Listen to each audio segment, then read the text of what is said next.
अस्सलाम वालेकुम students, I hope everyone is well. आज का जो हमारा टॉपिक है that is non assurance engagements.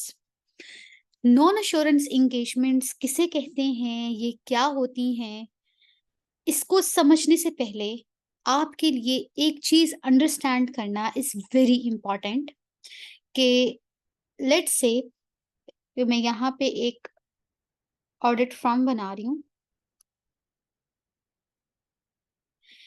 एक ऑडिट फर्म में there are different departments. Let's say this is audit department है, फिर टैक्स डिपार्टमेंट है, एडवाइजरी डिपार्टमेंट है, आईटी डिपार्टमेंट है एंड अदर्स।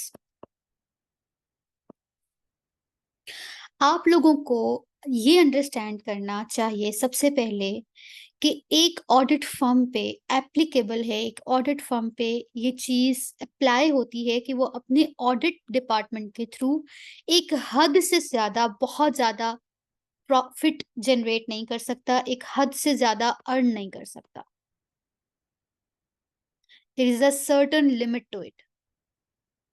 अच्छा, अगर एक ऑडिट फर्म अपने ऑडिट के थ्रू, ऑडिट डिपार्टमेंट के थ्रू एक हद से ज़्यादा अर्न नहीं कर सकता, तो इट मीन्स उसको कुछ दूसरी सर्विसेज भी देनी पड़ेंगी, जो कि ऑडिट के अलावा होंगी।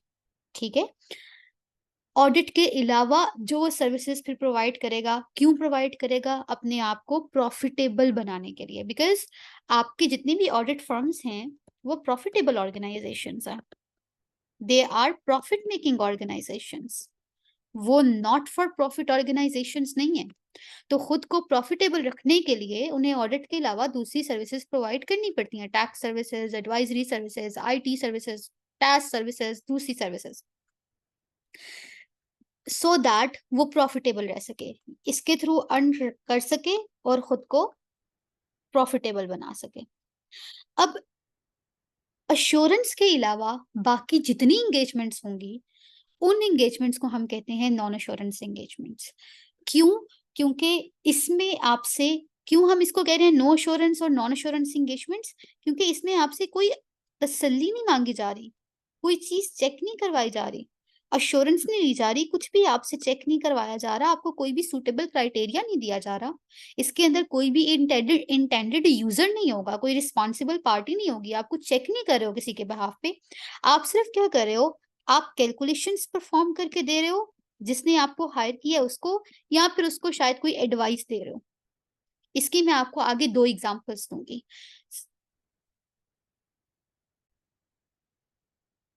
The first example of no assurance engagement is, or non assurance engagement is agreed upon procedures.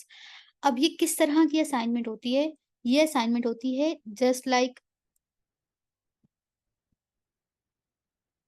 Fact finding engagement. This is an engagement जिसमें आपने फैक्ट्स फाइंड करने हैं, या कुछ कैलकुलेशंस करके देनी है, आपने कोई एश्योरेंस नहीं देनी है उनको। होगा क्या? फॉर एग्जाम्पल, इसको मैं समझाती हूँ आपको एग्जाम्पल के थ्रू। फॉर एग्जाम्पल, आप सब लोग ईवाई हो और ईवाई के ऑडिटर्स हो, ये सब कुछ आप लोग हो। दिस इज मी, और मेरा एक स्टार्टअप बिजनेस है। मेरा स्टार्टअप बिजनेस है जिसमें मेरे पास एक बहुत बेसिक अकाउंट्स का डिपार्टमेंट है। क्योंकि ये मेरा स्टार्टअप बिजनेस है, मैं बहुत सारे क्वालिफाइड अकाउंटेंट्स को अफोर्ड नहीं कर सकती, तो मैंने क्वालिफाइड अकाउंटेंट्स नहीं रखे हुए, कुछ क्लैरिकल लोगों को रखा हुआ है जो क्लैरिकल चीजें कर सकें। ठीक है? अब उन क्लैरिकल लोगों ने अपने पास फिक्स्ड एसेट का एक स्केड्यूल बनाया हुआ है, but they don't know how to calculate depreciation. मैंने मैंने आप लोगों को अप्रोच किया, आप लोगों को हायर किया, और मैंने आपको कहा कि ये मेरा फिक्स्ड एसेट स्केड्यूल पकड़ें, ये मेरा फिक्स्ड एसेट स्केड्यूल पकड़ें, ये डेप्रिसिएशन मेथड है, ये रेट है, ये पॉलिसी है, आप लोग जस्ट मुझे डेप्रिसिएशन चार्ज कैलकुलेट कर दें। अब ऑडिटर्स को हायर किया जा रहा है just for the calculation of depreciation. So this is an example of agreed upon procedure. अब अगर आप थोड़ा गौर करें अब अगर आप थोड़ा-सा गौर करें, तो इसमें कोई थ्री पार्टी रिलेशनशिप नहीं है। इसमें कोई रिस्पॉन्सिबल पार्टी नहीं है, कोई इंटेंडेड यूज़र नहीं है, जस्ट एक हायर किया है ऑडिटर्स को for the sake of calculation. इसमें कोई मैंने आपको सब्जेक्ट मैटर तो मैंने आपको दिया है, लेकिन मैंने आपको कोई सूटेबल क्राइटेरिया नहीं पकड़ाया। आपने इसमें कोई एविडेंस वगैरह नहीं ढूँढने। आपने जस्ट एक मुझे सिंपल सी कैलकुलेशन करके देनी है। ऐसी फैक्ट फाइंडिंग एंगेजमेंट को कहते हैं एग्रीड अपॉन प्रोसीजर्स। और ये किसकी टाइप में आता है? ये नो अश्योरेंस एंगेजमेंट की टाइप में आता है, बिकॉज़ आप इसमें कोई अश्योरेंस नहीं देते हो, आप इसमें कुछ भी चेक नहीं करते हो, आप कोई तसल्ली नहीं प्रोवाइड करते हो, जस्ट एक जिस काम के लिए हायर किया गया है जस्ट वो एक काम करके देते हो। Let's see one more example. मेरी सेकंड एग्जांपल में लेट्स से आप सब पीडब्ल्यूसी के ऑडिटर्स हैं, ये आप लोग हैं, एंड दिस इज़ मी और मेरा बिज़नेस है। मैंने आप लोगों को अप्रोच किया है किस चीज़ के लिए? मैंने आप लोगों को स्टोरी बताई, मैंने ये कहा कि मैंने ना अभी रिसेंटली अपनी प्रोडक्ट्स पे वारंटी देना शुरू की है 3 मंथ्स की। 3 मंथ्स की मैंने वारंटी देना शुरू की है। अब मुझे ये नहीं पता कि रेवेन्यू को रिकॉग्नाइज़ कैसे किया जाता है अगर वारंटी देना शुरू कर दी जाए तो। तो रेवेन्यू रिकॉग्निशन में मुझे मसले हो रहे हैं।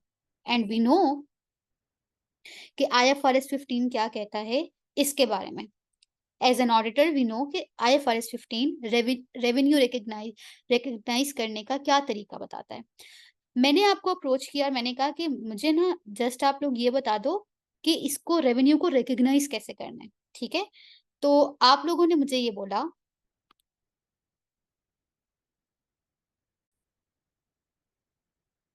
तो आप लोग ये कहते हो कि देखें आपका जो रेवेन्यू है,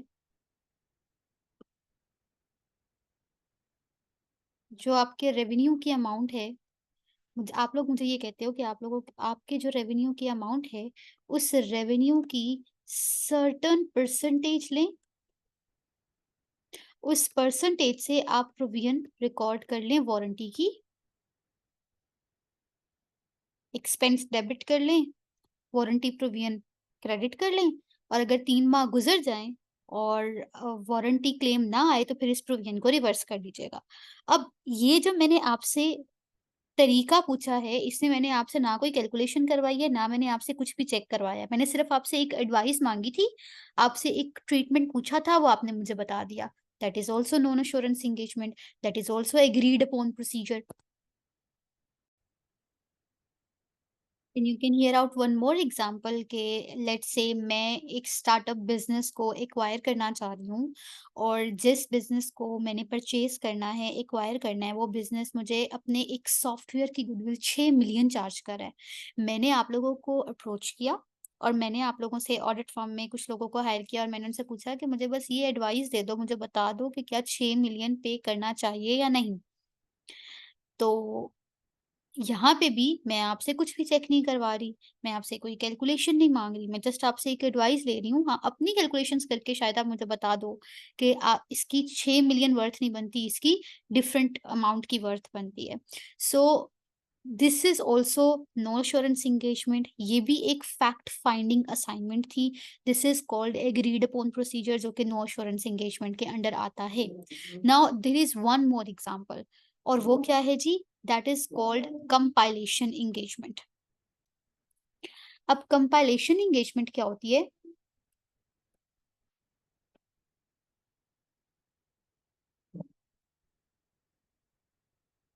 कंपाइलेशन एंगेजमेंट में आपको डेटा दिया जाता है इन रॉ फॉर्म, और आप उस डेटा को कन्वर्ट करते हो इन अंडरस्टैंडेबल फॉर्मेट में।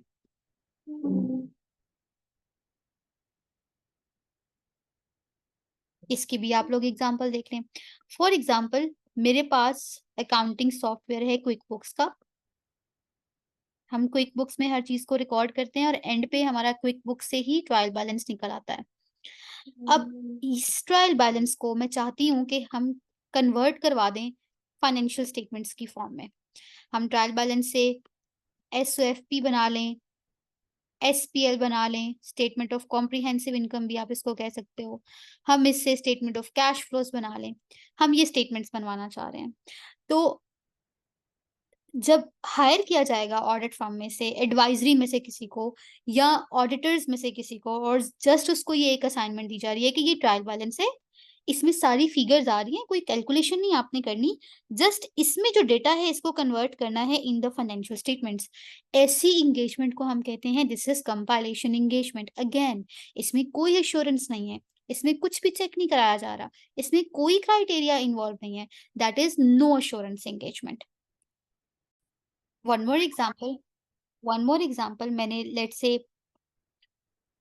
टैक्स कैलकुलेशंस कर ली हैं। मेरे टैक्स का क्या एक्सपेंस बनता है, कितना टैक्स मैंने देना है, वो सारी कैलकुलेशंस परफॉर्म कर ली हैं। मैं चाहती हूँ इन टैक्स कैलकुलेशंस को पकड़ के आप सिर्फ मुझे रिटर्न फाइल कर दें, टैक्स रिटर्न फाइल कर दें। अब रिटर्न में डेटा इनपुट करना है इन सम स्पेसिफिक फॉर्मेट। तो अगेन मैं डेटा को कन्वर्ट कर रही हूँ from one format to another. This is also a compilation engagement. So agreed upon procedure and compilation engagement में क्या फ़र्क है कि कंपाइलेशन एंगेजमेंट में तो आप सिर्फ डेटा का फॉर्मेट चेंज करते हो, कंपाइल कर देते हो एक फॉर्मेट से दूसरे फॉर्मेट में। लेकिन agreed upon procedure is a little more fact finding engagement. इसमें आप कैलकुलेट कर रहे होते हो कुछ ना कुछ, किसी ना किसी चीज़ की एडवाइस दे रहे होते हो। सो this is the basic difference.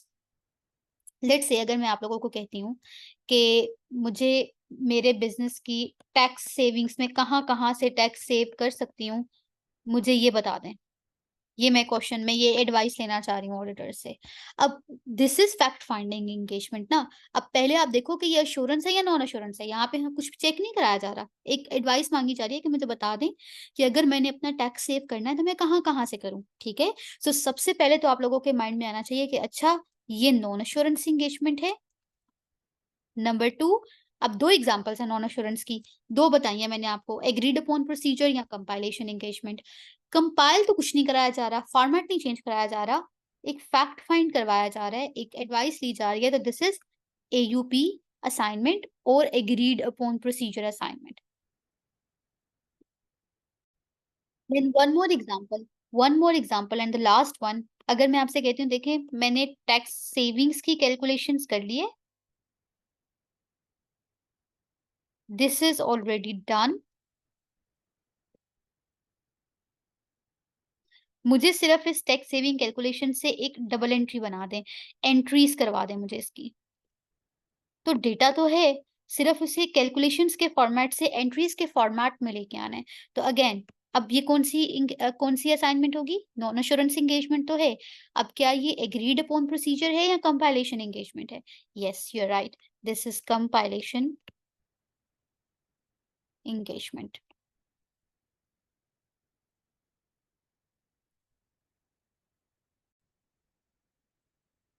Okay, so हमने जो अभी नो एश्योरेंस एंगेजमेंट्स पढ़ी हैं, ये एग्जामिनर स्ट्रेट फॉरवर्ड ही टेस्ट करती है आपके एग्जाम में। एक बहुत कॉमन क्वेश्चन है पूछा जाने वाला कि what is no assurance engagement and what are its examples. तो आप नो एश्योरेंस एंगेजमेंट डिस्कस करोगे कि इसमें हम कोई एश्योरेंस प्रोवाइड नहीं करते, कुछ चेक नहीं करते, कोई सूटेबल क्राइटेरिया नहीं होता, so hence called no assurance engagement. और इसकी एग्जांपल्स में आप डिस्कस करेंगे agreed upon procedures and compilation engagement को। Now, what I am going to discuss with you is general principles of external audit कि audit करते हुए हमारे पास कुछ principles हैं जिनको हमेशा हमेशा हमने follow करना है। Okay, the number one is compliance with ethics. Compliance with ethics, अभी आप ये याद रख लें कि हमारे पास इंटरनेशनल फेडरेशन ऑफ अकाउंटेंट्स एक गवर्निंग बॉडी है जिसने ये कोड बनाया हुआ है, कोड ऑफ एथिक्स, इसको हम कहते हैं code of ethics. Code of ethics is basically कि how to conduct the audit, किन एथिकल प्रिंसिपल्स को फॉलो करते हुए ऑडिट करना चाहिए. That is basically code of ethics. Your chapter number आपकी बुक्स में नॉर्मली सेकंड और थर्ड चैप्टर होता है, but this is a separate chapter, code of ethics. इसको हम बहुत डिटेल में स्टडी करेंगे और इसकी इंस्ट्रक्शंस को स्टडी करेंगे. बट अभी के लिए आपने याद रखना है कि an auditor must have to be ethical, independent, honest, integrity उसके पास होनी चाहिए. वो इसकी जो भी वो करे ऑब्जेक्टिवली करे, ठीक है. कोड ऑफ एथिक्स को वो फॉलो करता हो, ठीक है. और इसको हम डिटेल में इस चैप्टर को जब हम स्टार्ट करेंगे तो डिटेल में इसको डिस्कस करेंगे. बट जनरल प्रिंसिपल क्या है कि an auditor must have to be ethical while performing audit. Then the second general principle is कि उसने हमेशा ISAs को फॉलो करना है. अब ISAs क्या है? ये है जी international standards on auditing. International standards on auditing.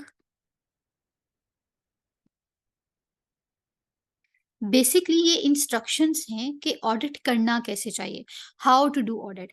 ISS के नंबर्स, बिकॉज ये पूरी एक बुक है आईएसएस की, और जिस तरह से हमारे पास अकाउंटिंग स्टैंडर्ड्स के नंबर्स होते हैं, IAS 16, IAS 38, IFRS 15, इस तरह से इसके भी नंबर्स होते हैं, ISA 1, ISA 2, क्या क्या और कहाँ कहाँ पे कहता है. बट F8 के लेवल पे, ऑडिट एंड एश्योरेंस के लेवल पे, डबल ए के एग्जाम में you don't need to remember numbers of ISAs. आपको जनरली इंस्ट्रक्शंस पता होनी चाहिए कि ISAs कहाँ पे क्या गाइडलाइन दे रहा है, और आपने हमेशा ऑडिट परफॉर्म करना है in accordance with these instructions. Then third principle है कि एक ऑडिटर ने हमेशा अपनी प्रोफेशनल जजमेंट को यूज करना होता है. अच्छा, कहाँ पे यूज करना होता है ऑडिटर ने अपनी प्रोफेशनल जजमेंट को? This is the question that you should ask. हर उस जगह पे जहाँ पे अकाउंटिंग स्टैंडर्ड एक क्लियर गाइडलाइन नहीं देता, वहां पे ऑडिटर को हमेशा अपनी प्रोफेशनल जजमेंट यूज करनी पड़ती है. फॉर एग्जांपल, आपका अकाउंटिंग स्टैंडर्ड ये तो बताता है कि आप allowance of bad debt book कर लो, लेकिन ये नहीं बताता कि हमेशा कितनी परसेंटेज से हमने अलाउंस फॉर डाउटफुल डेट को बुक करना है.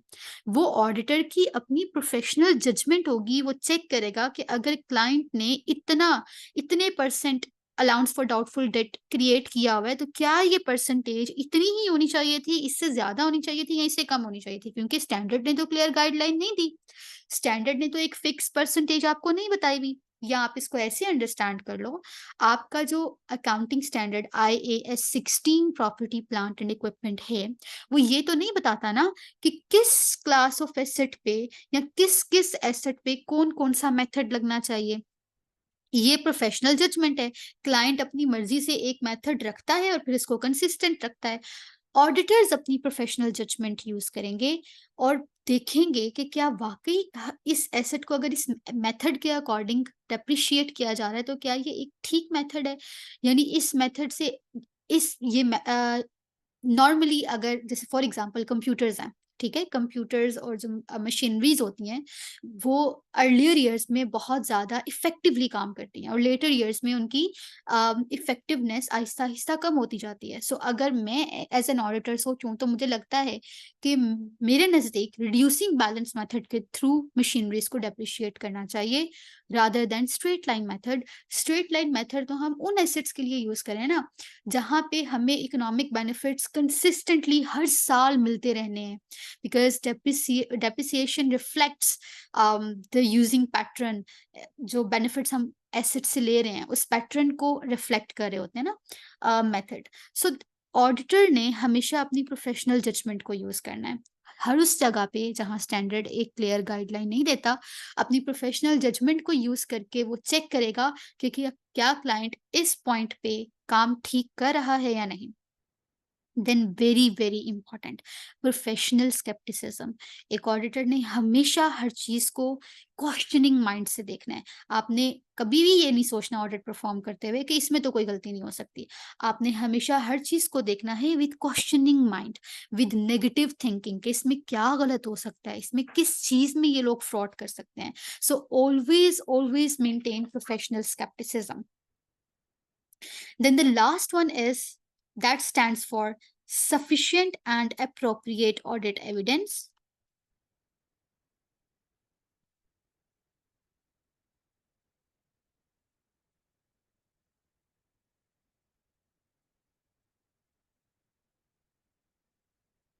मैंने आपको जो एलिमेंट्स ऑफ एश्योरेंस एंगेजमेंट्स में बताया था कि देखें बच्चों, हम ज़ुबानी कलामी बातें तो कर ही नहीं रहे होते हैं। जब हम एक सूटेबल क्राइटेरिया के अगेंस्ट क्लाइंट की गिवन इन्फॉर्मेशन को चेक करते हैं, और जहाँ-जहाँ हम कहते हैं ना कि अच्छा यहाँ पे सब्जेक्ट मैटर बिल्कुल ठीक है, तो उसके लिए भी हमारे पास प्रूफ होता है, और जहाँ-जहाँ पे हम कहते हैं कि इसमें ये प्रॉब्लम्स हैं, उसके अगेंस्ट भी हमारे पास प्रूफ्स होते हैं। सो हमने हमेशा प्रूफ बेस्ड बात करनी होती है, और आपका वो एविडेंस, वो प्रूफ हमेशा सफिशिएंट भी होना चाहिए एंड एप्रोप्रिएट भी होना चाहिए। अच्छा, अब सफिशिएंसी या सफिशिएंट होना क्या होता है एंड एप्रोप्रिएट होना क्या होता है? Sufficient and appropriate is a complete one term जो हमने प्लानिंग लेवल पे पढ़नी है, आपके ऑडिट की प्लानिंग लेवल पे पढ़नी है, जैसे अभी मैंने आपके साथ डिस्कस नहीं किया कि इसकी डायरेक्शन क्या होगी। अभी तो मैं जस्ट आपको बिल्कुल बेसिक, बिल्कुल स्टार्ट के एश्योरेंस होता क्या है, हमारे प्रिंसिपल्स क्या हैं, हम कौन-कौन सी सर्विसेज़ दे सकते हैं, एश्योरेंस आता किस पॉइंट इन टाइम पे है, ये क्लियर कर रही हूँ। इसको हम लेटर डिस्कस करेंगे, और ये वहीं उसी पॉइंट इन टाइम पे आपके पास क्लियर होगा। बट जनरली अभी आपके जनरल प्रिंसिपल्स क्या हैं एक ऑडिट परफॉर्म करते हुए? एक ऑडिटर हमेशा एथिकल रहेगा व्हाइल परफॉर्मिंग ऑडिट, वो हमेशा आईएसएस को फॉलो करेगा, वो अपनी प्रोफेशनल जजमेंट यूज़ करेगा। आपने ख़्याल क्या रखना है कि ऑडिटर जो अपनी प्रोफेशनल जजमेंट यूज़ करे, दैट मस्ट बी इंडिपेंडेंट, वो हमेशा इंडिपेंडेंट होके करे, किसी के दबाव में आके अपनी जजमेंट को अ, बाइस्ड ना बनाए, ठीक है? अपने क्वेश्चनिंग माइंड को हमेशा अलर्ट रखे। अपनी नेगेटिव थिंकिंग हमेशा मेंटेन रखे। ये कभी भी सपोज़ ना करे कि अच्छा इस चीज़ में तो मसला ही नहीं हो सकता, ठीक है? और जो एविडेंस ढूँढे वो सफिशिएंट एंड एप्रोप्रिएट होना चाहिए। आई नो मैंने आपको सफिशिएंट एंड एप्रोप्रिएट का भी मतलब नहीं बताया, बिकॉज़ आपने इसको पेंडिंग रखना है for the next um, in one chapter I'll discuss what is sufficient and appropriate. What does this term means? Um, what does this term mean? With that I'm hopeful कि आपको जितना कुछ मैंने बताया है that must be clear इंशाल्लाह। बाकी कोई भी प्रॉब्लम है do let me know. Thank you so much for your time. Now I'll see you in next video. Thank you. Allah Hafiz.